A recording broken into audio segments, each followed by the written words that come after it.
The playoff push continues for the North Central Cardinals, but the test gets harder from here as number 4 seed Ohio Northern comes to town. Will the Cardinals make the grade? Find out right here. The Red Zone starts right now.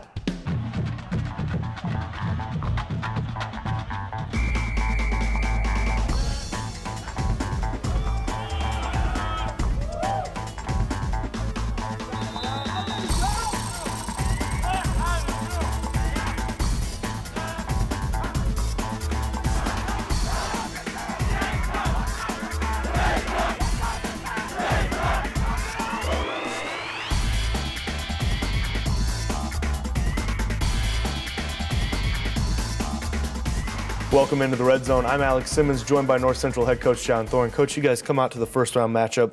Nobody really knew what to expect out of St. Norbert, and the Cardinals started off hot and really stayed that way. You know, that was, I think, 9 straight possessions in a row where the offense put points on the board and the defense got the ball back quickly, time after time after time. And special teams, Sean Wild, 45.5 yards per punt. So it was a really complete game. I was very happy with how all 3 branches of the team played, offense, defense, and special teams. And hopefully it's what we're going to be able to do some more. Well, it wasn't close for very long. Let's take a quick look at the highlight. Spencer Stanek gets the start at QB for the Cardinals. St. Norbert hoping to slow down NCC in this first round matchup. North Central's 4th offensive play is a big one. Stanek hits Kyle Fedorowicz down the seam and the big senior does the rest, leaving defenders behind for a 41-yard touchdown.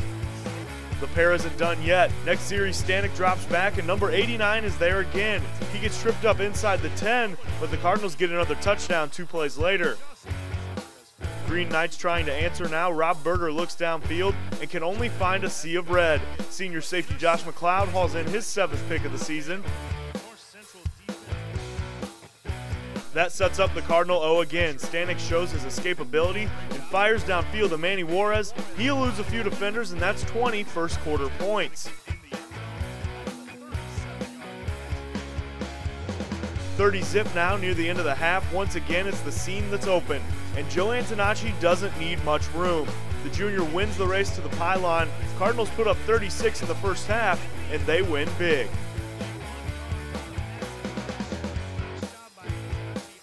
Coach, coming into this game, we kind of didn't know who we were going to see, what we were going to see from the quarterback position.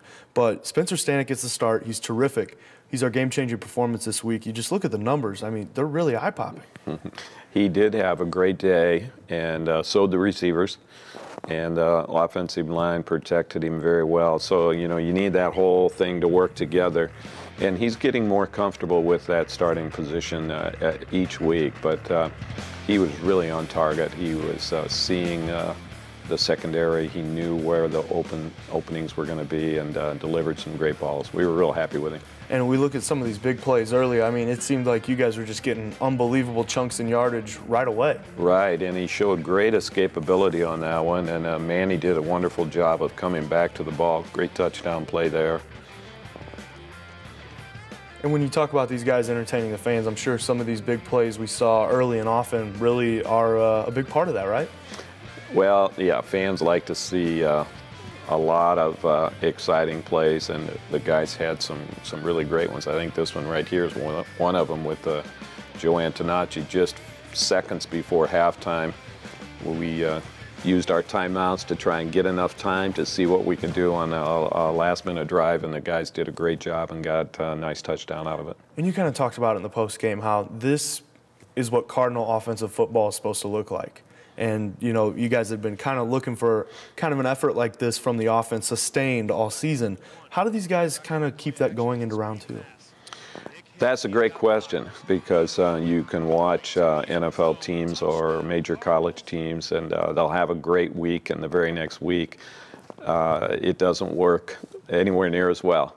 A big part of it still goes back to what your defense is doing. You know, if they keep giving you field position, they keep getting the ball back, which our guys have done such a great job this year, and then special teams trying to control field position, all of it plays in and gives you a chance to do some good things. But the offense, that was a real special day for them. We're real happy, and we hope we see it again. Maybe one of those situations where you can get your offensive linemen on the field quite often and kind of beat up the other defense as much as they can in the first half a little bit?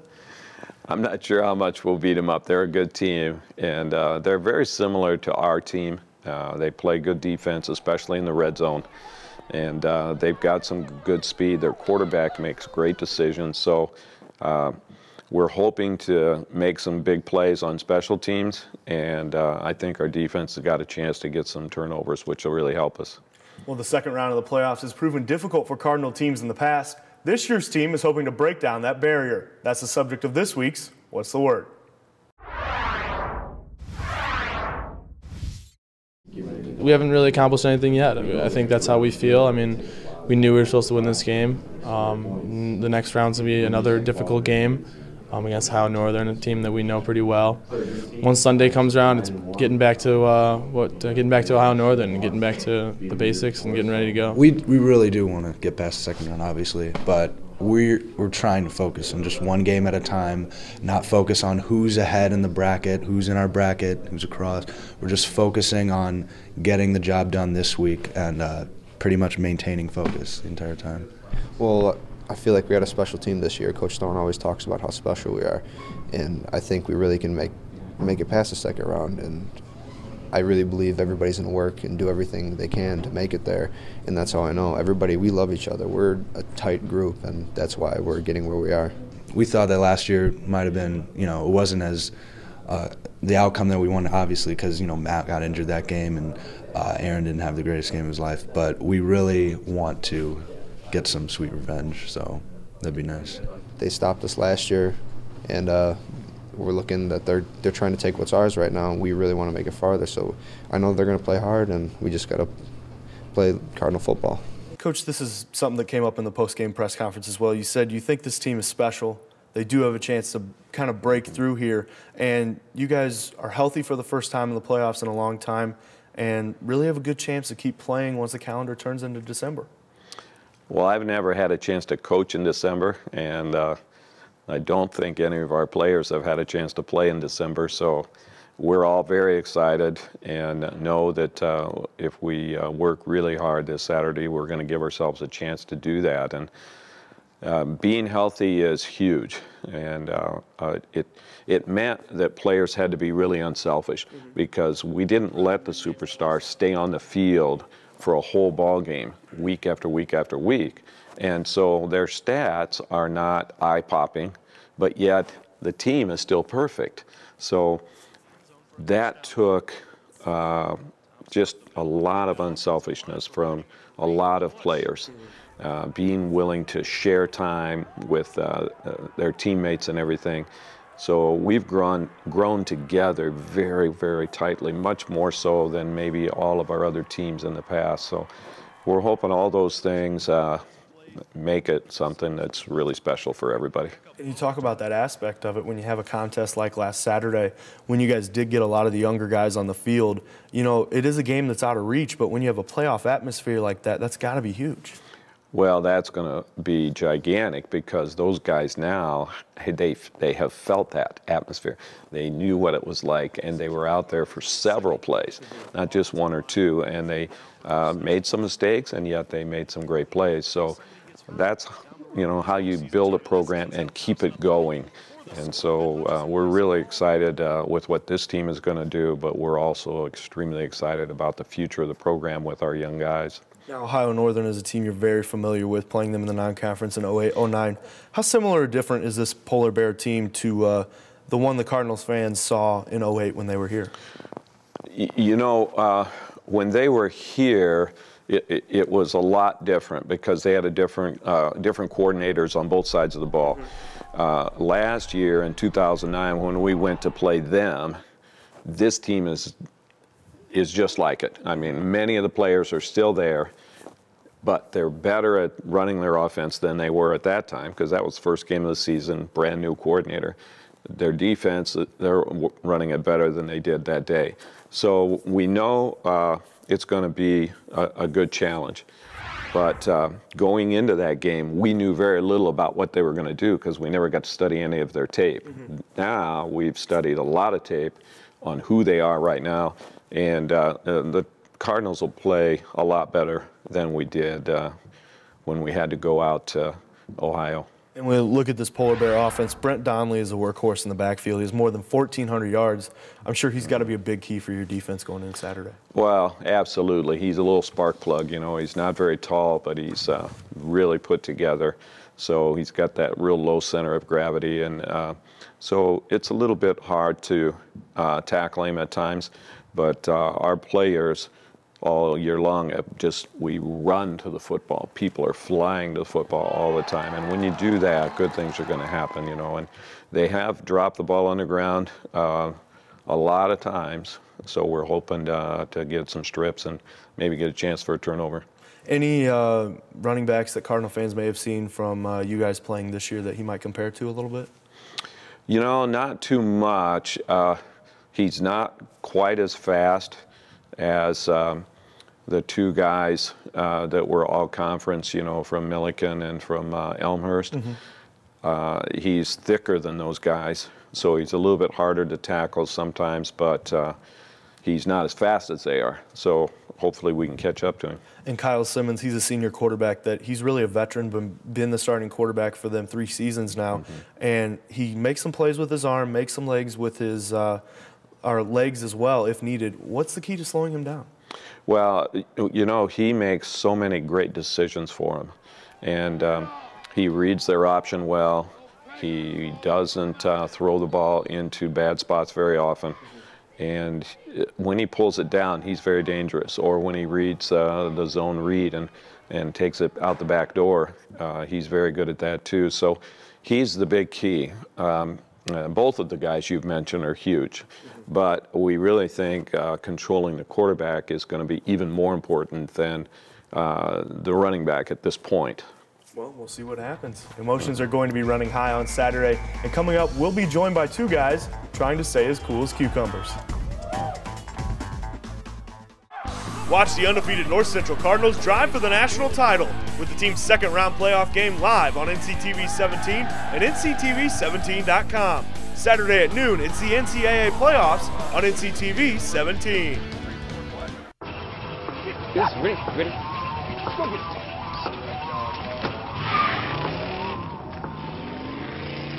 Oh, come on, Randy. Animal shelter, here I come. And no, I'm not crazy or emotionally damaged. That's a stereotype. I just belong to a total loser. I'm a good dog. So if you want a pet, adopt. And if you see Randy, tell him he dropped his wallet.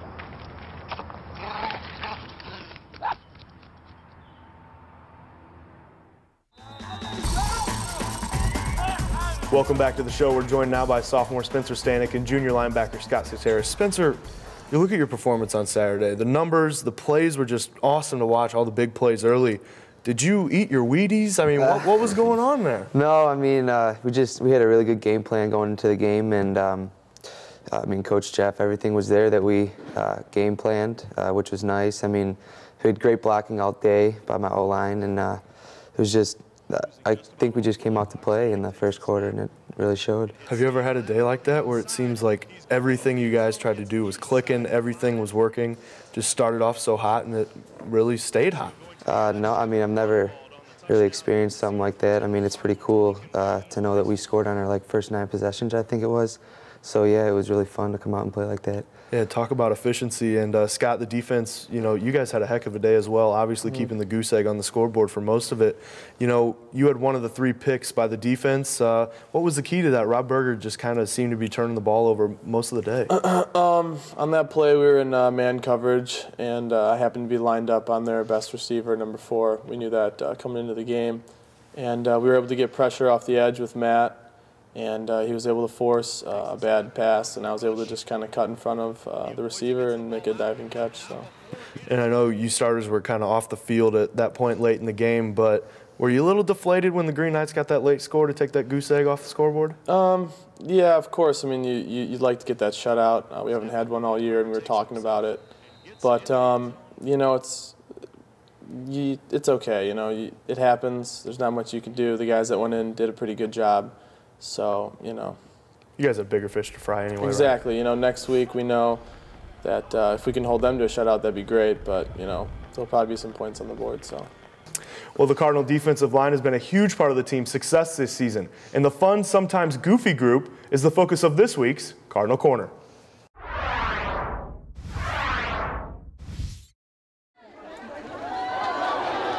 When looking at the 2010 North Central Cardinals, it's easy to see which unit is the most improved, the defensive line.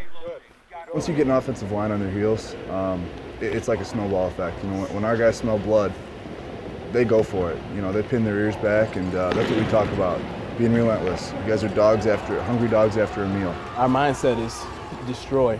Basically, we got to go after these guys and pretty much put our foot on their throats.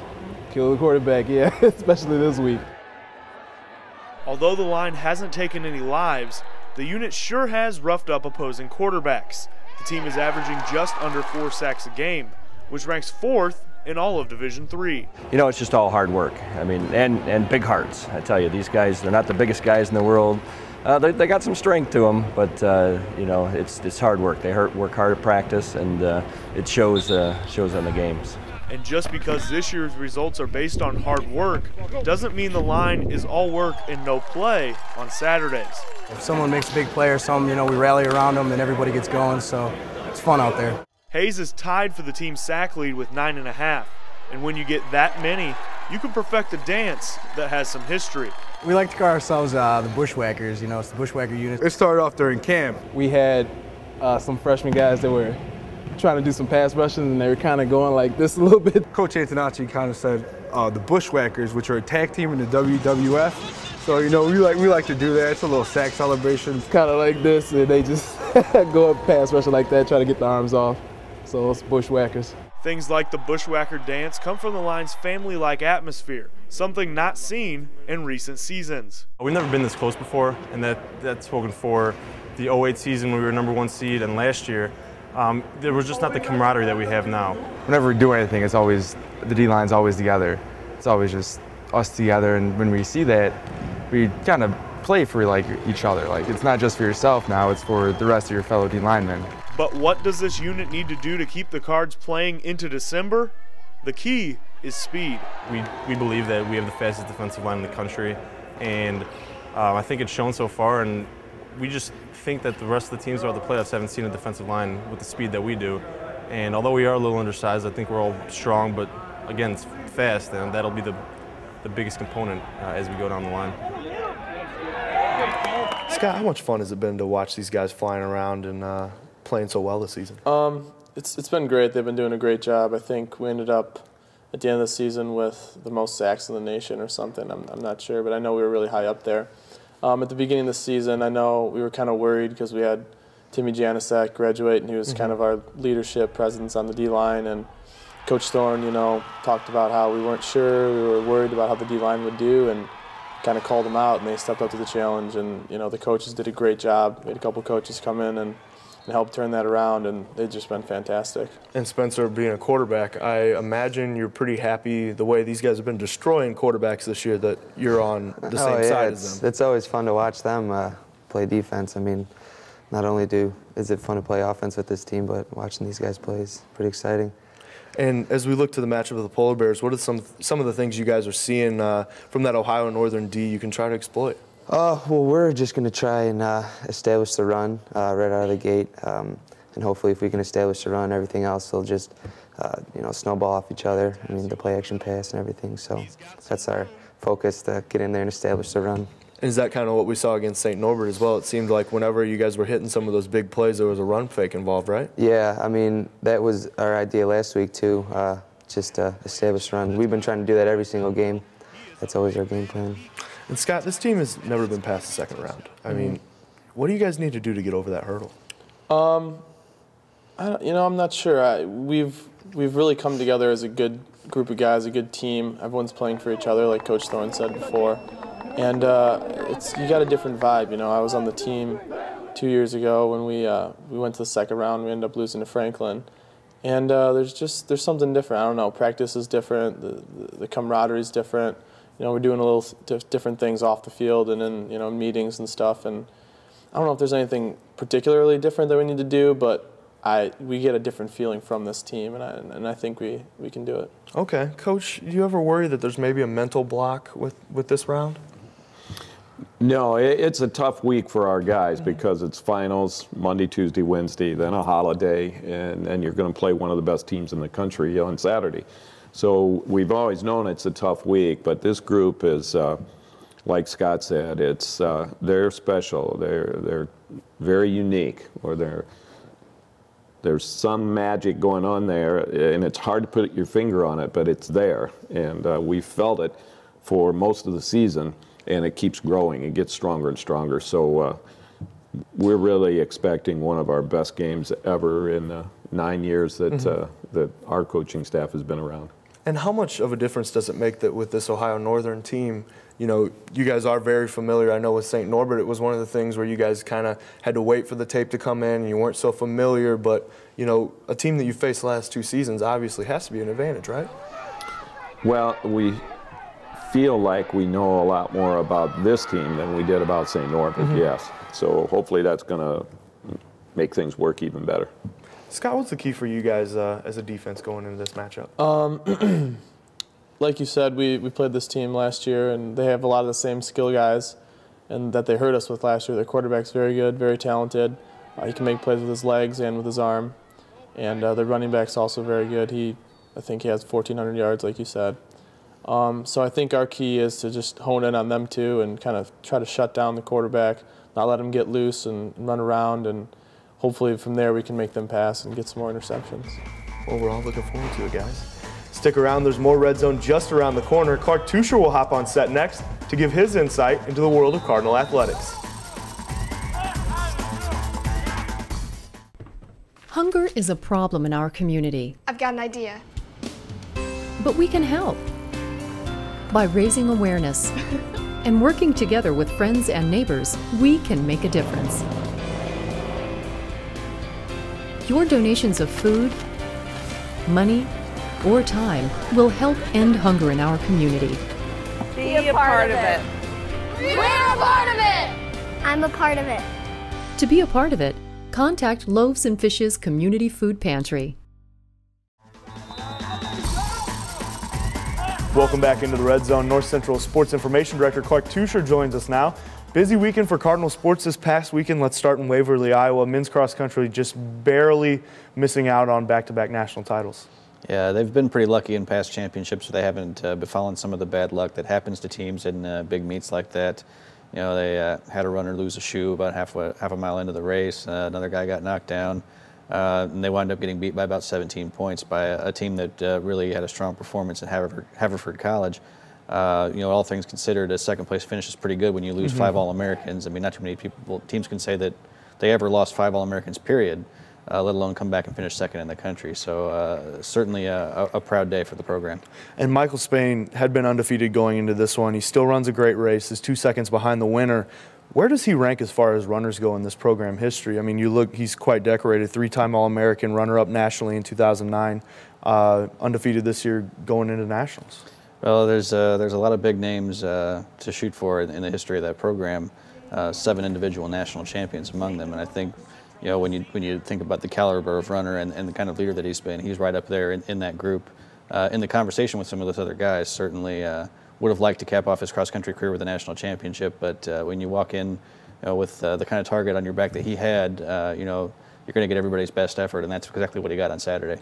And still in Waverly, Amanda Lesh, the lone Cardinal that makes it to Wartburg for North Central. After she takes 3rd in the regional race, she comes home 15th place in All-American honors. Yeah, and that was you know, really why she came back, was to see how good she could be against the best runners in the country, and certainly a favorable showing in cross country. So a great springboard for her into the track season. And I have to ask, you know, she's a 6th Cardinal All-American in 24 years of this program. I imagine she ranks up there in the top echelon. In the top 2 or 3. We've had some certainly very talented female runners in this program as well. But you'd put her right next to the top that have ever worn the uniform. And the wrestling team also in tournament action at Concordia University Open with one of the team's heavier guys bringing home an individual championship. Yeah, Billy Malone is a senior who sat out last season, won the title at 197 pounds. He was seated third going into the event and really didn't meet with that much opposition there. So that's 3 individual champions in the last 2 weeks for the Cardinals across a pretty broad spectrum of weight classes. So certainly good things, a sign of good things for the team in terms of where they might be able to finish in terms of team standings later in the season. Definitely, and aside from him, a couple other guys bringing home some top 4 finishes. So overall, pretty good showing. Yeah, definitely. They've really been pretty pleased with how they've been successful across the lighter weights as well as some of the heavier classes. So once they get into a little more of the meat of their schedule, we'll find out how well that holds up. And both basketball teams holding their own tip-off tournaments here at home. For the women, a runner-up finish is encouraging for a young team really trying to figure out their own identity so far. Yeah, they're still adjusting to the style of play that Coach Roof wants to play. She wants to get up and down and play a full-court type of game, and there's still probably too many turnovers and missed open shots for her liking. So it's going to be a work in progress probably for the whole season. And over on the men's side, they struggled a bit in their bracket, still trying to replace some of the big holes they lost last season as far as scoring. They pretty much have a completely different team than they had last year. A lot of guys in different roles, even among the ones that are coming back. So it's certainly a lot to work on there, especially on the offensive end in terms of getting some things executed and being ready once they're in those positions. So they've got another chance Tuesday night against Aurora. So another chance for improvement and a chance to get on the win column. And back to football as we look to this big matchup, Ohio Northern coming in to face North Central at Benedetti Worley. How are things for your interview requests? You guys been keeping busy with this big matchup? It hasn't been too bad. I think with the holiday week and everything, it's one of those things that's been kind of backed off a little bit. It'll probably pick up Friday and Saturday. We're certainly not trying to look ahead or anything, but there's some preparations that you have to make if you host those games in the later rounds. So it's one of the things we're working on as well. And also something I know you got to be looking forward to this matchup. We've almost played up all the angles here so far, but revenge game, a lot of things playing into this one. I'm sure it's pretty exciting for you as well. Yeah, I mean, everything we've heard about Ohio Northern is that the styles of play between the two teams are very, very similar in terms of the strengths and the things that they like to take advantage of. So for people who like to see a team try to beat itself or to beat another team at its own game, it's certainly an ideal matchup. Well, something we're all looking forward to. You bet. Well, that's all the time we have for this week's edition of the Red Zone. North Central's Drive for 5 continues on Saturday against the Ohio Northern Polar Bears. Kickoff is at noon, and you can catch the game right here on NCTV 17. I'm Alex Simmons. We hope to see you next time right back here.